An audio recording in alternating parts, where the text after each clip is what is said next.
जय हिंद बच्चों, महामना इंस्टीट्यूट के इस यूट्यूब चैनल पे आप सभी का स्वागत है।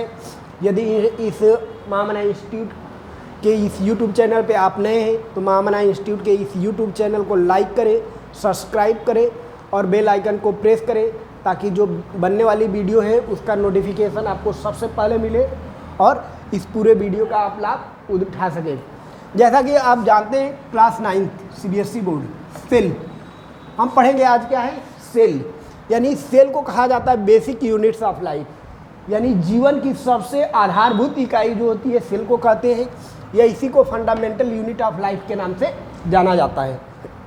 ठीक है, यानी सेल जो होती है फंडामेंटल यूनिट होती है। सेल को कहा जाता है सेल इज अ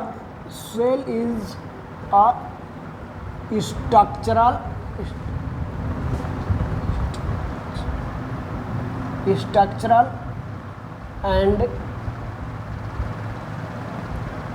functional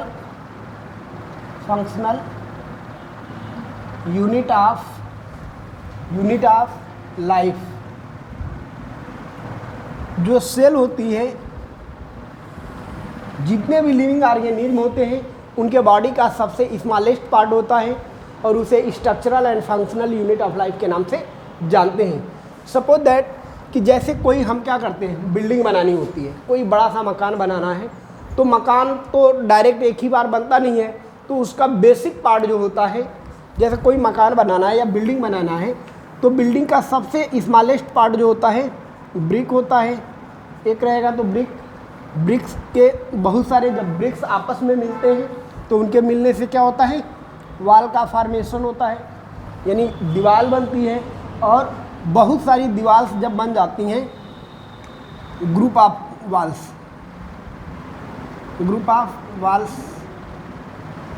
बनेगी। एक रहेगा तो वाल, मतलब एक दीवार बनी और बहुत सारी वाल बन जाती हैं, तो इससे क्या होता है, रूम बनता है। और बहुत सारे जब रूम बन जाते हैं तो उससे क्या होता है, बिल्डिंग का फॉर्मेशन होता है, बिल्डिंग बनती है। जैसे किसी भी बड़ी बिल्डिंग का सबसे छोटा भाग जो होता है ब्रिक, बहुत सारे ब्रिक्स आपस में मिलते हैं, वाल का फॉर्मेशन होता है, बहुत सारे वाल्स आपस में मिलते हैं, तो उसमें ग्रुप ऑफ वाल्स के नाम से जानते हैं। और ग्रुप ऑफ वाल्स जब आपस में मिलते हैं तो रूम का फॉर्मेशन करते हैं और बहुत सारे रूम्स आपस में मिल करके क्या करते हैं, बिल्डिंग बनाने का काम करते हैं। उसी तरह जितने भी लिविंग ऑर्गेनिज्म होते हैं, अगर मल्टी सेलुलर ऑर्गेनिज्म है, मल्टी सेलुलर का मतलब जिनकी बॉडी जो होती है मोर देन वन सेल्स, यानी एक से अधिक सेल से मिल करके बनी हुई होती है, उनके बॉडी का डेवलपमेंट देखेंगे तो उनके बॉडी का सबसे स्मॉलेस्ट जो पार्ट होता है वे क्या होता है, सेल। ठीक है, अ ग्रुप ऑफ सेल यानी same type of group of cells are called tissue के नाम से जानते हैं। A group of tissue are called organ and groups of organ is called as organ system and then organism या इसी को क्या कहते हैं, बॉडी। जितने भी लिविंग ऑर्गेनिज्म होते हैं उनके बॉडी का स्मॉलेस्ट पार्ट जो होता है cell. The group of cells, same type of cells जो होते हैं उनको क्या कहते हैं, टिश्यू कहते हैं। बहुत सारे टिश्यू आपस में मिल करके क्या करते हैं, ऑर्गन यानी अंग बनाते हैं। और बहुत सारे ऑर्गन्स मिल करके क्या करते हैं, ऑर्गन सिस्टम का डेवलपमेंट करते हैं।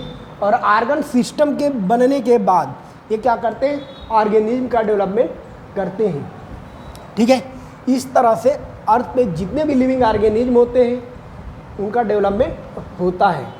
कुछ ऑर्गेनिज्म ऐसे भी होते हैं जो यूनिसेलुलर होते हैं और कुछ ऐसे होते हैं जो मल्टी सेलुलर होते हैं।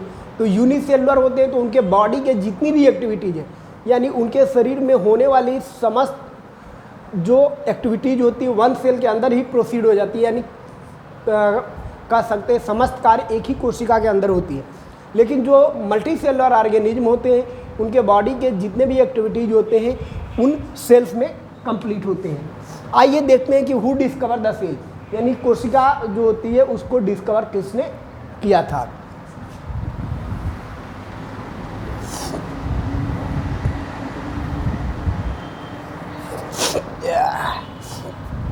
सेल। अब यहां पे थोड़ा सा देख लेते हैं study of cell. Study of cell is called as cytology.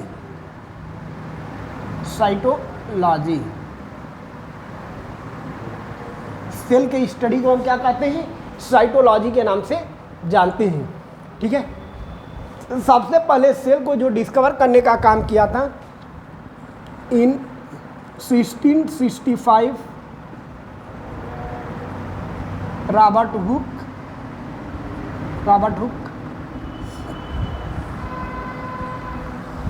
In 1665, Robert Hooke discovered the cell in woodcark.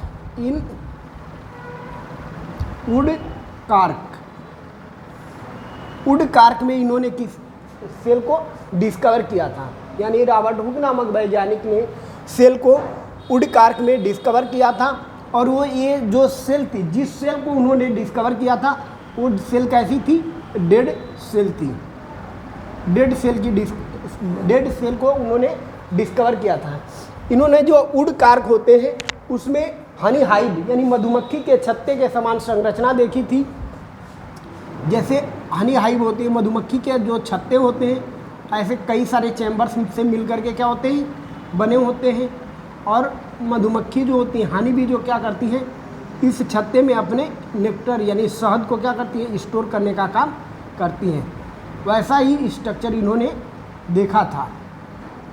ठीक है, ऐसे स्ट्रक्चर को इन्होंने देखा था। ठीक है, ऐसे स्ट्रक्चर देखे जैसे मधुमक्खियाँ होती हैं अपने छत्ते में क्या करते हैं? शहद को स्टोर करने का काम करती हैं। वैसे ही मधुमक्खी के छत्ते के समान संरचना देखी थी। अब ये वुड कार्क देखे किसने थे? जो बाटल होते हैं, बाटल के जो कैप होते हैं, मतलब ढक्कन के अंदर लकड़ी का बना यानी वुड का बना होता है, एक ग्रिपर होता है जो उसमें लिक्विड मटेरियल भरे होते हैं, उसको कह सकते हैं लीकेज होने से बचाने का काम करता है।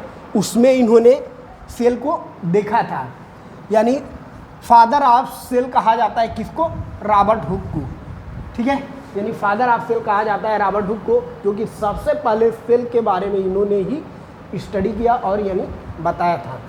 ठीक है, इसके बाद आते हैं लिविंग सेल्स। ये तो डेड सेल को डिस्कवर किए थे रॉबर्ट हुक ने, लेकिन लिविंग सेल्स को डिस्कवर किसने किया था? लिविंग सेल्स को डिस्कवर करने का जो वर्क है, मतलब कहा जाता है, उनको श्रेय दिया जाता है, वो है एंटोनी वान ल्यूवेनहॉक। एंटोनी वान ल्यूवेनहॉक नामक साइंटिस्ट को दिया जाता है। एंटोनी वान ल्यूवेनहॉक नामक साइंटिस्ट ने लिविंग सेल्स को डिस्कवर किया था। ठीक है, और जो एंटोनी वान ल्यूवेनहॉक नामक साइंटिस्ट थे, जिस लिविंग सेल्स को डिस्कवर किया था, वो सेल्स थी बैक्टीरियल सेल। बैक्टीरियल सेल को इन्होंने खोजा था और इसको बैक्टीरियल सेल को इन्होंने 1674 समथिंग इस ईयर में खोजने का काम किया था।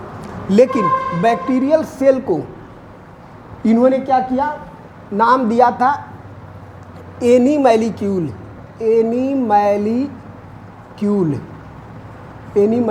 नामक नाम दिया था। यानी एंटोनी वान ल्यूवेनहॉक नामक साइंटिस्ट ने 1674 में इसे एनीमैलिक्यूल नाम दिया। और बाद में एक वैज्ञानिक आए एरेनबर्ग।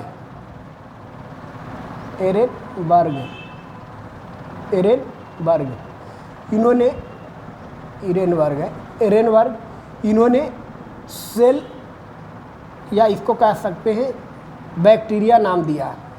ठीक है, बैक्टीरिया नाम देने का काम किया था। ठीक है, तो इस तरह से जो सेल होते हैं बेसिक यूनिट्स ऑफ लाइफ के नाम से जाना जाता है। ठीक है, अब देखते हैं सेल के टाइप्स, यानी सेल कितने प्रकार की होती है, how many types of cell. तो देखते हैं स्ट्रक्चर के अकॉर्डिंग जो सेल्स होती है इनको 2 पार्ट्स में डिवाइड किया गया है।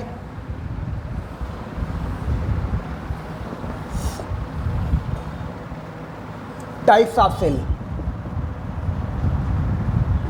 टाइप्स ऑफ सेल देखेंगे तो टाइप्स ऑफ सेल जो होते हैं 2 टाइप्स होते हैं। एक होता है प्रोकैरियोटिक सेल और सेकेंड जो होता है यूकैरियोटिक सेल। प्रोकैरियोटिक सेल देखते हैं क्या होते हैं। प्रो मीन्स होता है प्रिमिटिव और सेल मीन्स सेल, यानी प्रोकैरियोटिक मीन्स होता है प्रो, इसको देख लेते हैं। प्रो मीन्स होता है प्रिमिटिव और कैरियन मीन्स होता है,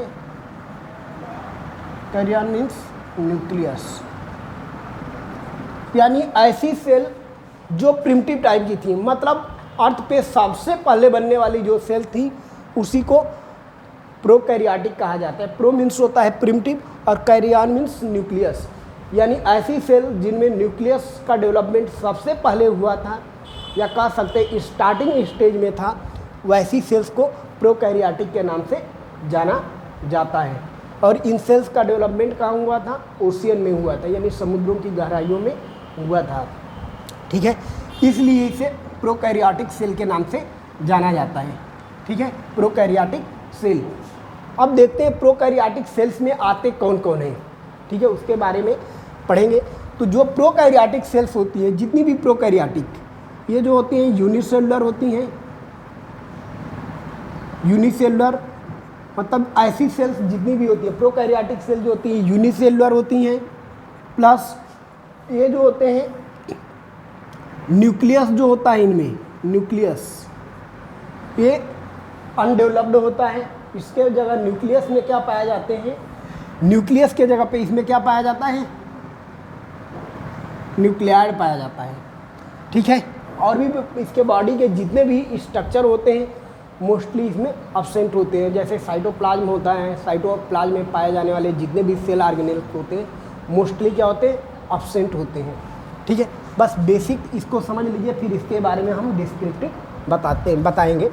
ठीक है, इसके बाद जो होते हैं जो प्रोकैरियोटिक सेल होती हैं कौन कौन होती हैं इसमें, बैक्टीरिया, साइनोबैक्टीरिया और ब्लू ग्रीन एल्गी ETC, ये सभी क्या होते हैं, प्रोकैरियोटिक सेल्स के अंतर्गत आते हैं। ठीक है, इस तरह से सेल के बारे में ये बेसिक कॉन्सेप्ट हो गया। अब यूकैरियोटिक प्रोकैरियोटिक इसको अच्छे से नेक्स्ट वीडियो में आपको समझाया जाएगा। ठीक है, यदि इस यूट्यूब चैनल यानी महामना इंस्टीट्यूट के इस यूट्यूब चैनल पे आप नए हैं तो इस चैनल को लाइक करें, सब्सक्राइब करें और बेल आइकन को प्रेस करें, जिससे आपको नोटिफिकेशन जल्द से जल्द पहुंच सके। Thank you.